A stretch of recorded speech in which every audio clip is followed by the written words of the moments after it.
సిక్కింలోని తీస్తా స్టేజ్ 6 జల విద్యుత్ ప్రాజెక్టు టన్నెల్లో జరిగిన ఘోర ప్రమాదంలో మృతుల సంఖ్య 20కి చేరింది. భారీ వర్షాల కారణంగా కొండచర్యలు విరిగి పట్టడంతో నిర్మాణంలో ఉన్న టన్నెల్ కూలిపోయింది. దీంతో సొరంగంలో నిర్మాణ పనుల్లో నిమగ్నమైన 20 మంది సిబ్బంది ప్రాణాలు కోల్పోయారు.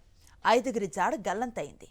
కొండ అంతర్గత పొరల్లో సహజంగా ఏర్పడే మిథేన్ వాయువు అత్యధిక పీడనంతో హఠాత్తుగా వెలువట్టడంతో పేలుడు సంభవించింది.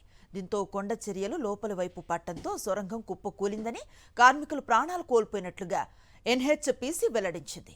ఘటన సమయంలో టన్నెల్లో 25 మంది సిబ్బంది ఉన్నట్లుగా అధికారులు తెలిపారు. సిక్కింలోని తీస్తా స్టేజ్ 6 జల విద్యుత్ ప్రాజెక్టు టన్నెల్లో జరిగిన ఘోర ప్రమాదంలో మృతుల సంఖ్య 20కి చేరింది.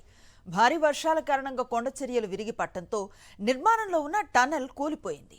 దీంతో సొరంగంలో నిర్మాణ పనుల్లో నిమగ్నమైన 20 మంది సిబ్బంది ప్రాణాలు కోల్పోయారు. 5గురి జాడ గల్లంతైంది.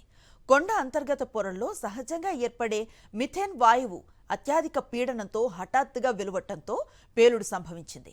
దీంతో కొండ చర్యలు లోపలి వైపు పట్టడంతో సొరంగం కుప్పకూలిందని, కార్మికులు ప్రాణాలు కోల్పోయినట్లుగా ఎన్హెచ్పిసి వెల్లడించింది.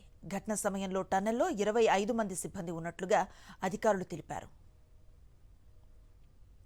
మరిన్ని అప్డేట్స్ కోసం ఛానల్ను సబ్స్క్రైబ్ చేయండి. నోటిఫికేషన్స్ కోసం బెల్ ఐకాన్ పై క్లిక్ చేయండి.